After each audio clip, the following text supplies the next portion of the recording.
Good morning, everyone, and happy St. Patrick's Day.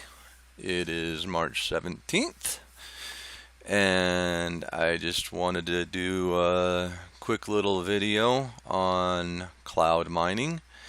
I've had several inquiries from some followers of mine and people that have done cloud mining, and some people that have asked me if they should get into cloud mining. And so I figured I'd just do a video on what I think of cloud mining. And again, this is everything I say is my opinion.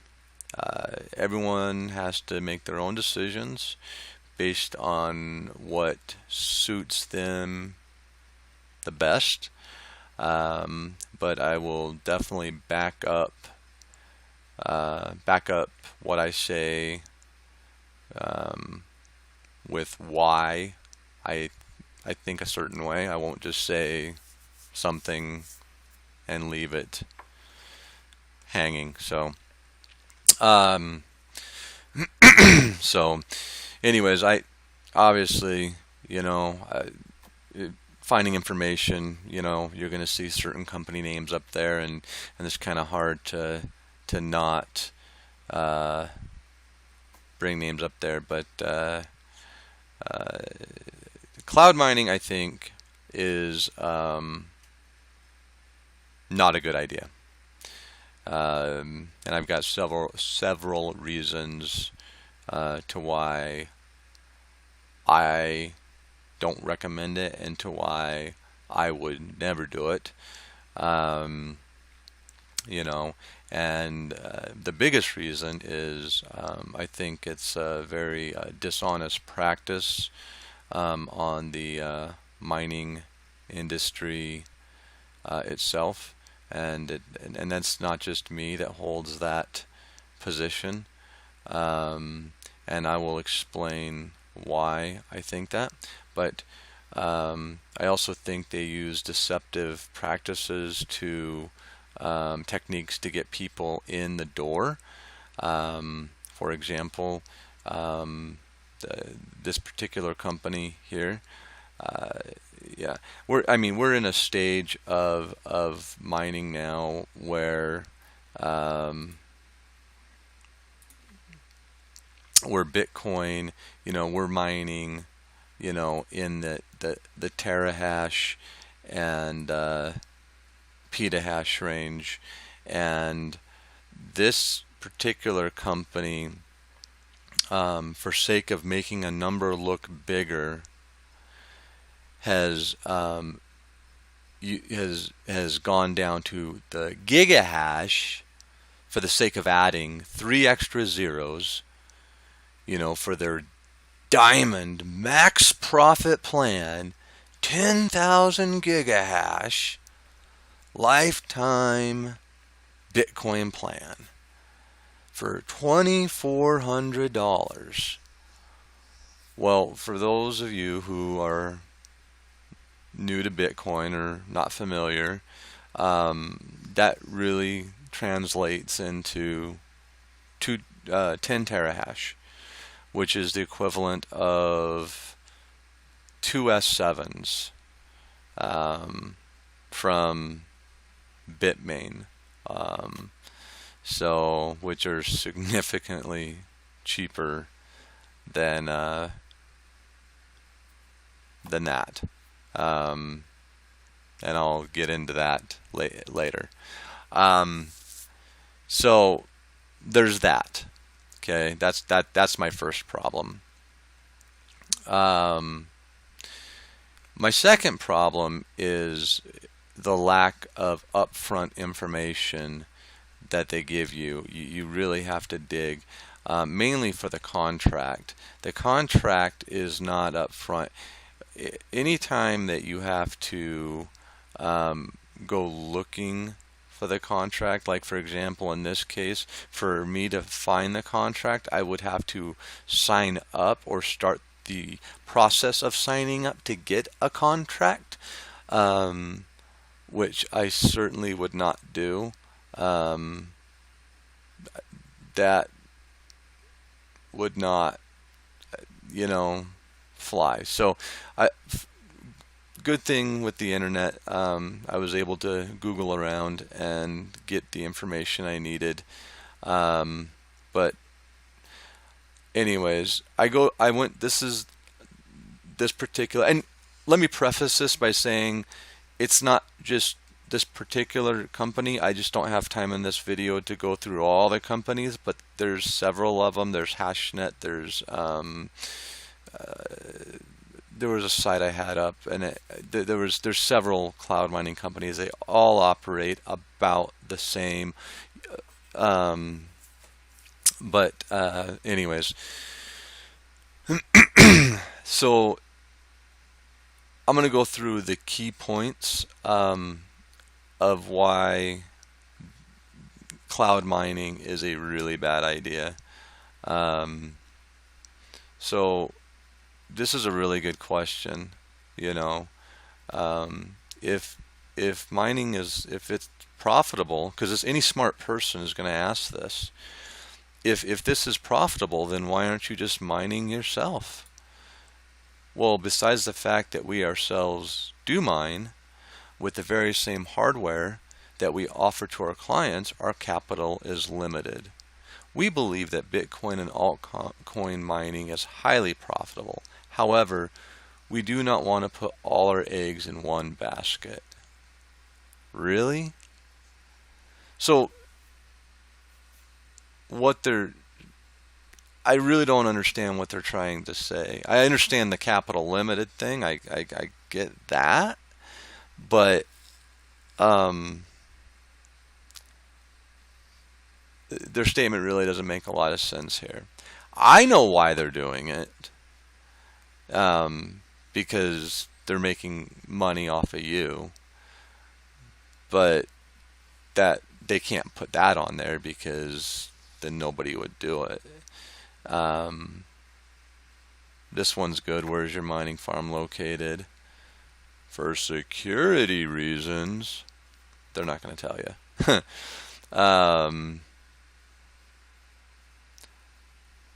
I mean, that's kind of true. Yeah, obviously. But they're not going to tell you because when you get pissed off at them, when you lose your money, they don't want you knocking on their door. What coins can you mine? They offer a variety of coins. You know, what kind of return on your investment? You know, and this is a fair statement. You know, with anything, you know, no pool operator or with any kind of mining, you can't promise a return on investment because mining is based, there's a luck factor involved. For those who are, veterans in mining, they know this. For those new to mining, all miners are competing for the same block at the same time. So, if your pool hits a luck streak, you might be hitting block after block after block. Or you may not find a block for a while. So there's no real guarantee on your return on investment. What does 100% uptime guarantee mean? Says that they'll always have your miners up, So, and so that, I can't say whether that's true or not. Sounds like they got a good operation going as far as keeping the equipment up and running. This I do have a problem with this, and this is where I think I have the biggest problem. Which pools do you use for mining? And they do not publish where they mine. Our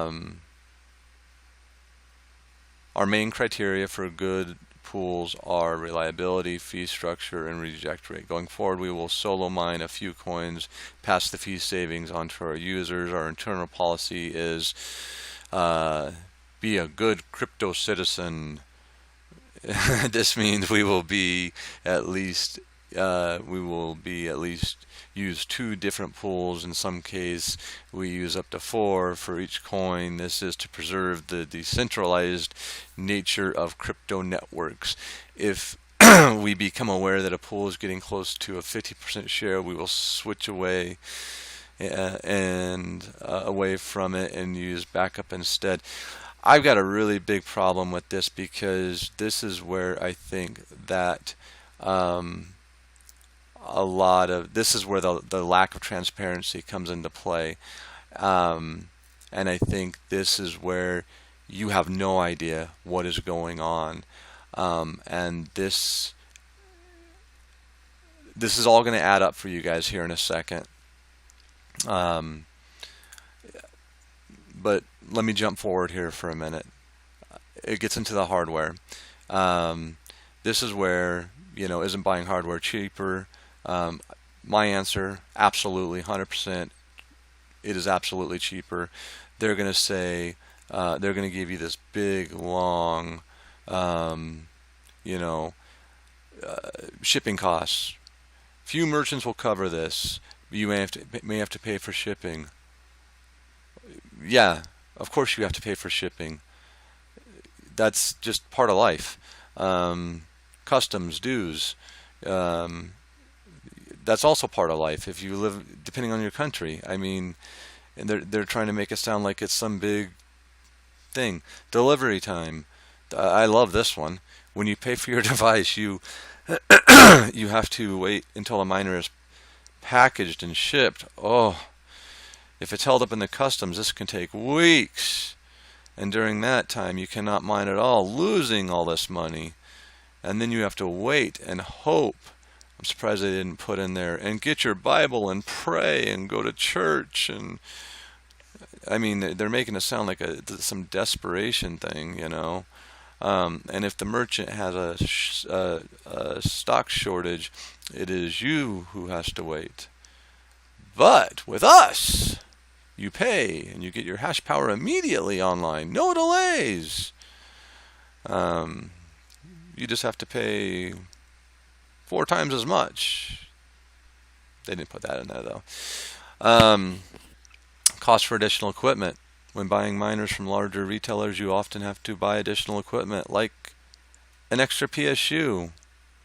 Well, yeah, you have to buy a power supply. These things require power. Control units and specific shelves to store them on efficiently. I've never heard of a specific shelf. I've heard of a shelf. These add up to significantly to the overall price for hash power.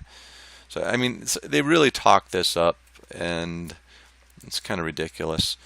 Setting up the system, this one's really good. When the device finally arrived, you have to assemble and configure it. Beginners often underestimate the amount of work and technical knowledge that is needed to bring the device up and optimize its settings. People that use for the first ASIC spend days and weeks on it. In monetary terms, this costs you twice your time and in lost mining opportunity. Maintenance, hardware failures, outages, crashes could lead to downtimes between seconds and weeks. And if your unit breaks, you have to return it, start from scratch. End of the world is coming. Oh my gosh. I mean, we're talking movie theatrics here.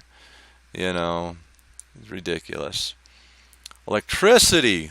My God, you need electricity.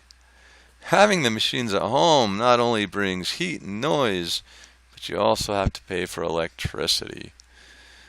Anyway, so after all that crap, they get into the fact that, oh yeah, you have to pay a maintenance fee with us too. So, you search everywhere, you can't find, you can't find their maintenance fee. I did find it, however, and going back to how they like to make this number look bigger they may like to make this number look smaller. And I calculated it out. The maintenance fee is actually not as bad as I thought it would be for this for 10 terahash. It works out to be $5.50 a day in a maintenance fee, which works out to be about $165 to $170 a month. And with today's difficulty rate, that come over here, you're now, okay, this is where it gets tricky. On a regular normal pool, you should roughly make about $400 a month.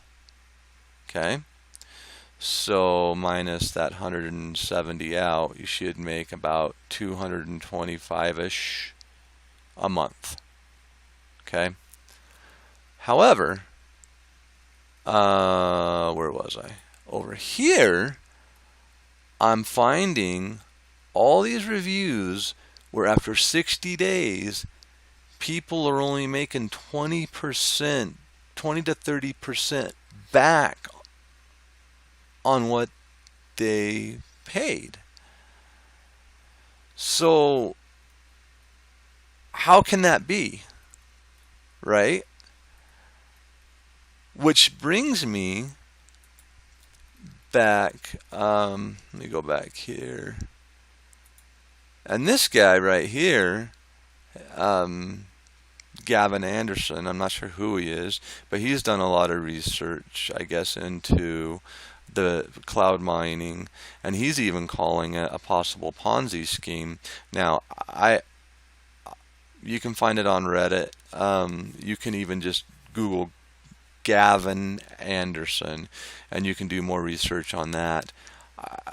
I'm not going to call it that. I have no idea if it is or isn't. I do think cloud mining is a scam. I will go as far as to say I think it's a total scam. But I do think where the scam comes, because the maintenance fees, they're not that bad. $5.50 a day for 2 miners, that's not bad. I mean, for 2 miners for me, it cost me $3. I pay commercial fees, so it's double what I pay, but that's still not too bad when you compare it to what would be residential rates. But the price they charge for the miners are way too high. And and then you come over here, and then you go about us, and it's like, man, look at this freaking crew. Like, how can you afford, look at this crew of people. You got all these guys working, and then, like, look at this guy. Everyone's smiling, right? And then look at this guy. This guy's just checking her out saying, man, when are you ever going to go on that date with me? Golly. So, but anyways, I just wanted to point that out. I thought that was pretty funny. He cannot take, and look at that. He cannot take his eyes off her. But anyways, enough about that. So, to sum it all up, besides that, definitely got a pervert in this group. And I won't say who his name is, but you can find it in here. Head of sales in Germany. Cloud mining, scam, don't do it. I can tell you right now, I'll tell you right now, anybody watching this video, today is March 17th, so this has got a timestamp on it. This deal won't last forever. $2,100. $2,100. Mention this video, contact me, mention this video, and I will have the hardware and 2-bit main power supplies. So 2 miners, 2 power supplies, and the cables delivered to your doorstep for $2,100. You just have to mention this video, and yeah, and then you set them up in your house, and that will include 30 minutes of free consulting, which will eliminate the weeks of painstaking assembly and setup that people can't seem to figure out. This actually wasn't meant to be a sales video, but it just that just popped in my head. Right at the end, I figured, you know what, I might as well offer something while I'm sitting there knocking on it on cloud mining. I might as well, offer a better solution. 2 miners, 2 power supplies, and yeah, I'll have everything shipped right to your house. Just go to the about page, or I'll put my email down below, and you can contact me, and yeah, we'll get it all set up. So anyways, this is Jeremy, and I am signing off.